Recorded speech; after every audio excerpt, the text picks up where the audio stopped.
अपने घर में हथियार रखो, कुछ नहीं तो सब्जी काटने वाला चाकू जरा तेज रखो। स्पष्ट बोल रही हूँ। प्रज्ञा ठाकुर की क्यों बात करो? हम तो 47 आरएसएस के ऐसे लोग जो हैं कि भारत का दलाली पाकिस्तान से करते हैं, पाकिस्तान हिंदुस्तान मुसलमान करके और ओबीसी यहाँ एससी एसटीओं को गुलाम रखने के लिए अफवाहें फैलाते हैं। ये तो खुद ही आतंकवादी। आरएसएस का मेन उद्देश्य है कि कल बल छल मार पीट करके ब्राह्मणवाद को ही भारत में कायम रखा जाए और ब्राह्मणवाद व्यवस्था का यहाँ के बहुजनों को गुलाम बना के रखा जाए और सदा सदा के लिए ब्राह्मणवाद देश पे साता करे। जैसे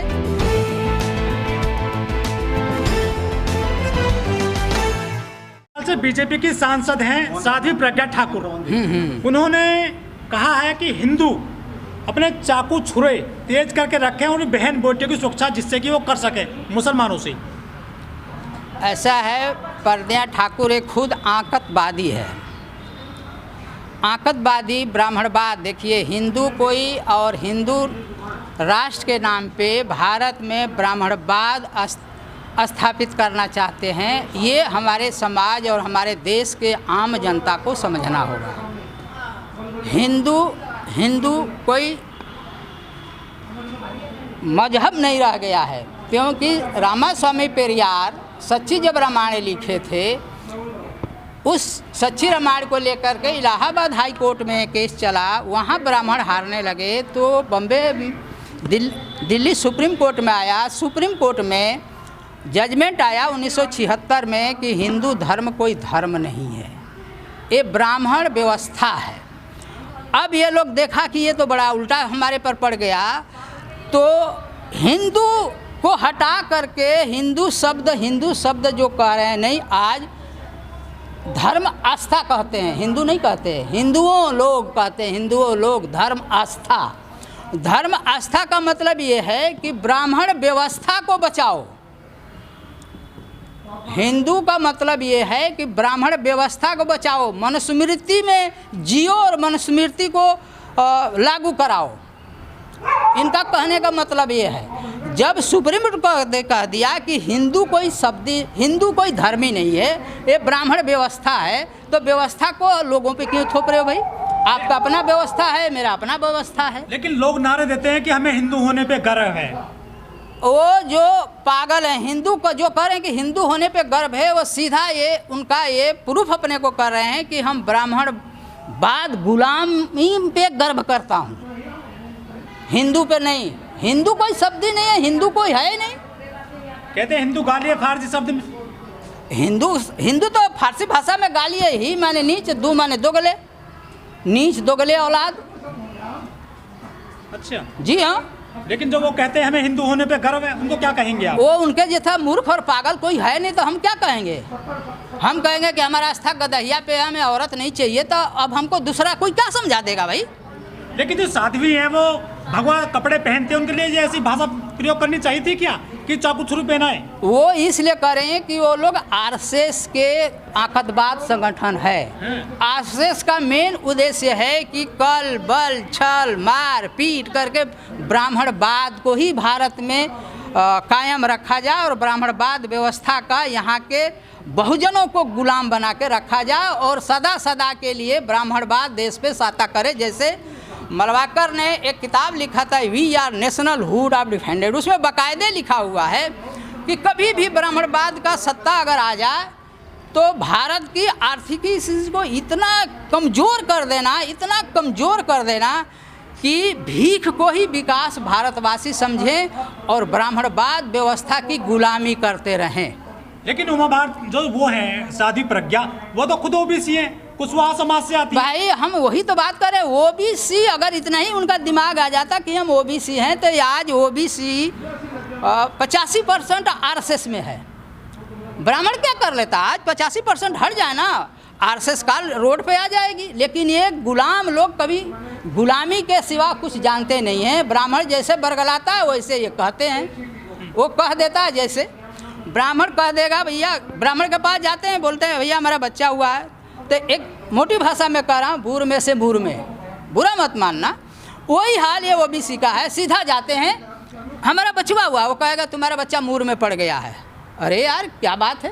तो ये मेंटलिटी गुलामी जो है उनके दिमाग से जब नहीं निकलेगा तो ब्राह्मणवाद का ही सपोर्ट करेंगे, ब्राह्मणवाद का गुलामी रहेंगे और भारत में ब्राह्मणवाद ही सदा सदा के लिए सत्ता पे बैठा रहेगा। लेकिन जो ओबीसी बड़े नेता रहे वो उमा भारती, कल्याण सिंह, उन्होंने तो मंदी की लड़ाई लड़ी थी। अरे भाई तभी तो बाद में जब उमा भारती और ये कटियार पटियार को जब बाद में झटका लगा तो ये कहने लगे ना कि हम लोग बहुत गलत किए। जब तक किसी को चोट नहीं लगता है तब तक उनको नहीं पता लगता है कि आगे पत्थर है। तो ये लोग अंधभक्त थे, अंधभक्त थे। ओबीसी का खुद ही ओबीसी आरक्षण नहीं लेने दिया। मंडल कमंडल का खिलाफ यही लोग उमा भारती, कटियार, ये सब आगे नहीं आए होते तो 1990 में इनको मिल गया होता। आज रोने का जरूरत ही नहीं पड़ती।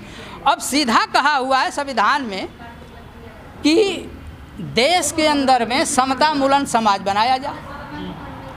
इसी आधार पे रियासती राजाओं की संपत्ति ली गई। जब रियासती राजाओं की संपत्ति ले ली गई तो आर्थिक आधार पे हमको बराबर अधिकार क्यों नहीं दिया गया? ये क्यों ब्राह्मणवाद टोटली सवर्णों में ट्रांसफ़र कर दिया? क्यों कर दिया? कोई आज तक आवाज़ उठाया? नहीं उठाया। जैसे वो तो बहुत दूर की बात है। आज प्रेजेंट टाइम में मोदी जी सवर्णों का 72 घंटा में आरक्षण पास करवा देता है और लागू हो जाता है। क्या वो रोटी खाते हैं? बाकी जो यहाँ की जातियाँ हैं वो हवा खाती है कि उन सवर्णों के लिए 8 लाख रुपया गरीबी रेखा है, तुम्हारे लिए 2.5 लाख रुपया है। भाई कोई क्यों नहीं आज तक आवाज़ उठाया? इसमें भी 2 फाट है। आप रोटी नहीं खाते हो। तो ये ब्राह्मणवाद गुलामी है। ब्राह्मणवाद पूंजीवाद गुलामी जब तक रहेगी आप हमेशा गुलामी रहेंगे, इसके सिवा कुछ नहीं हो सकता। ये जो प्रज्ञा ठाकुर है 2008 में ये मालेगांव विस्फोट में भी आरोपी हैं। यूएपीए लगा, मकोका लगा।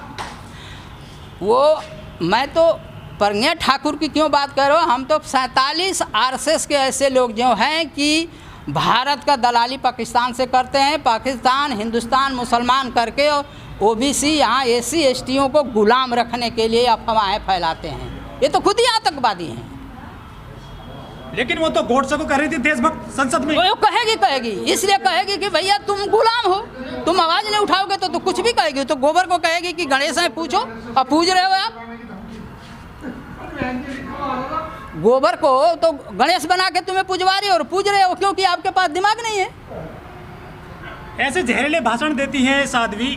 तो मोदी जी ने कहा था 2019 में कि मैं तुम्हें मन से माफ़ नहीं करूंगा। तो वो सिर्फ दिखावा करता है। मोदी जितना झूठा था इस देश पूरे वर्ल्ड में कोई नेता नहीं बना।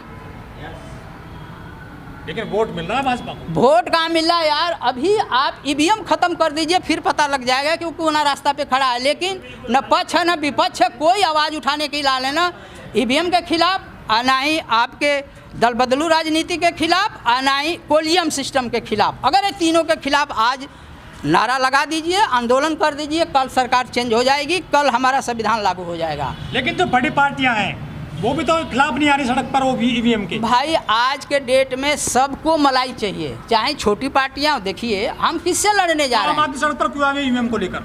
आम आदमी ही क्रांति किया है, कोई पार्टी नहीं क्रांति किया है। सर्वप्रथम इस देश का प्रधानमंत्री कौन था? सर्वप्रथम इस देश का प्रधानमंत्री कौन बना था? कुछ ही देश का, कुछ ही हिस्सा का, पूरे भारत के नहीं, कुछ ही हिस्सा भारत के कुछ अंगों का सर्वप्रथम प्रधानमंत्री कौन बना था? किसी को नहीं पता। सुभाष चंद्र बोस बने थे 1945 में और 1 लाख का नोट चलाए थे जो ब्राह्मणवाद व्यवस्था को खटक गया। श्यामा प्रसाद मुखर्जी उन पे देशद्रोह का मुकदमा लगा दिया कि अगर ये रह जाता है तो हम लोगों का कोई पूछेगा नहीं, ब्राह्मणवाद खत्म हो जाएगा। हम उसको जान ही नहीं रहे हैं। तो ये जो साध्वी प्रज्ञा है इतने जहरीले भाषण देती है उसके बावजूद ये चुनाव जीत गई, इनको टिकट भी नहीं काटा उनका। भाई ऐसा है कि आरएसएस तो चाह रही है कि ऐसे ही लोग संसद में जाएं ताकि कि ब्राह्मणवाद को बढ़ावा दें और ब्राह्मणवाद देश पे हावी रहे। हिंदू के नाम पे ब्राह्मणवाद है। अगर इस चीज़ को आप नहीं समझ रहे हैं तो अब इससे अब हम कुछ कह नहीं सकते। बीजेपी में कई नेता हैं ऐसे जो ऐसे जहरीले भाषण देते हैं, इन पे जो कठोर कार्रवाई नहीं करती है बीजेपी। वो नहीं करेगी क्योंकि देखिए ये कठोर भाषण देने के लिए, कठोर बातें करने के लिए ही ये पैदा है, क्योंकि इनका डीएनए है। उनका डीएनए में ये है, झूठ बोलो, अत्याचार करो, गुंडागर्दी करो, लोगों में दहशत पैदा करो। इससे भाजपा को फायदा क्या होता है? उससे भाजपा का ये फायदा होता है कि सत्ता में आई है, पूंजीपतियों से पैसा ऐंठ करके ऐश ले रही है और दे रही है कि हम पूंजीपतियों का ऋण माफ़ कर दे, ऋण माफ़ नहीं करते, बैकडोर से आरएसएस वो सारे पूंजीपतियों से पैसा लेके अपने ऐशो आराम में लगाते हैं। क्या ये हेट स्पीच में नहीं आता है? ये जो उसका भाषण है किसका आता है? आता है, लेकिन बोलेगा कौन? जो ऊपर बैठा है वही हेड स्पीच करा रहा। हम और आप हैं, बोलने का ताकत हिम्मत नहीं रखते हैं तो हेड स्पीच होगा ना साहब। लेकिन आजम खां को 3 साल बाद भी जो है हेड स्पीच में सजा कर दी गई 3 साल की। वो इसलिए कर दी गई कि उनका बैक सोर्स इख्तियार नहीं। देखिए आज भी 27 सांसद पार्लियामेंट में मुसलमान हैं, कोई किसी को नहीं जान रहा। क्यों नहीं जान रहा? ये सब ब्राह्मणवाद गुलाम है। जात से मत जाइए, हमसे जात से कोई मतलब नहीं है, हमें मतलब है गुलाम से। वो गुलामों से सतर्क रहो। अगर गुलाम संसद में भेजोगे तो आपको गुलामी बना देगा, आपका अधिकार नहीं दिलाएगा। वही हो रहा है, 70 साल हो गया गुलाम सिर्फ संसद में गए हैं, कोई अधिकार का आवाज़ उठाने के लिए आज तक नहीं गया। कोई एक बात बता दीजिए आवाज़ उठाया हो। साध्वी ने कहा था कि जो ये मामले आ रहे हैं हिंदू मुस्लिम के, श्रद्धा मर्डर केस हो गया या ये लव जिहाद के, इनसे बचाओ अपनी बहन बेटियों को। लेकिन बीजेपी के बड़े नेताओं की कई बहन बेटी जो है मुसलमानों को ब्याही गई हैं। देखिए ब्राह्मणों का तो एक चीज़ कोई धर्म नहीं है, ये आपको बता दिया। ये सब खाना बदोश थे, चोर लुच्चे लफंगे थे। चोर लुच्चे लफंगे थे तो जहाँ ये बदमाशी करते थे वहाँ से लोगों को भगा दिया गया था। अब भारत की बदनसीबी कहिए या भारत को लोगों के अंदर क्या कमियां थी कि वो धीरे धीरे आए और यहाँ की व्यवस्था देखे और यहाँ पे अपने को खाना बदोश से अपने को ब्राह्मण घोषित कर दिए। ब्राह्मण नहीं है अपने को, इसीलिए हमको पढ़ने वेदों का क्या था वो, इसीलिए वो अपने हिसाब से अपना वेद लिखे और तुम्हारे को गुलाम बनाए कि तुम सिर्फ गुलाम रहो, मेरी गुलामी करते रहो। उन्हीं के मनुस्मृति पर, अरे उन्हीं के ऋग वेद पढ़िए, उन्हीं के व्यास वेद पढ़िए, मनु का इतिहास पढ़िए, ब्रह्मा का इतिहास पढ़िए। क्यों क्या है? कोई ब्राह्मण नहीं है। अच्छा। नहीं जी, वो एकदम भिखमंगा, छली, कपटी, दुराचारी, हत्याचारी, बलात्कारी हैं। आज सवर्ण के चलते देश के अंदर में दलितों की लड़की हर 10 मिनट में एक का शोषण और बलात्कार हो रहा है। लेकिन वो तो कहते हैं कि ब्राह्मण की हत्या करना ही पाप है। अरे वो नहीं कहेंगे, तुम डरो। अगर वो नहीं कहेंगे तो तुम उनको छोड़ कैसे दोगे? अरे जी हमें पाप पड़ जाएगा ब्राह्मण का, किसी को मारने से पाप पड़ जाएगा? नहीं पड़ेगा। आज कहते हैं कि गौ माता है, ब्राह्मणों ने सर्वप्रथम, ये ब्राह्मण तो है नहीं, सर्वप्रथम ये खाना बदोश लोग गौ को मार करके ही खाते थे। राहुल संक्रांति गोलका से गंगा में लिखे हुए हैं कि ये लोग गौ मांस का सबसे बड़ा आशिक यही लोग थे और आज गौ माता कह रहे हैं। गाय की पूजा भी करते हैं। अरे आपको बेवकूफ़ बनाने के लिए करेंगे ना। अगर माता है तो माता जैसे व्यवहार करो ना उसको। वो अपने धंधे के लिए कुछ भी करेंगे, कल बल छल सारा चीज करते हैं अपने धंधे के लिए। मंदिर उनका धंधा है, ये तंत्र मंत्र उनका धंधा है, झूठ बोलना उनका पेशा है, गुमराह करना उनका धंधा है। इस चीज़ को हमें समझना होगा। और हमारे भारत के ओबीसी ये चीज़ को समझ नहीं रहा है। जिस दिन ओबीसी समझ लेता आज देश का ये दुर्दशा नहीं होता। इस वीडियो में कही गई सभी बातें वक्ता की अपनी राय है, जिसकी पुष्टि हम या हमारा चैनल नेशन टाइम नहीं करता।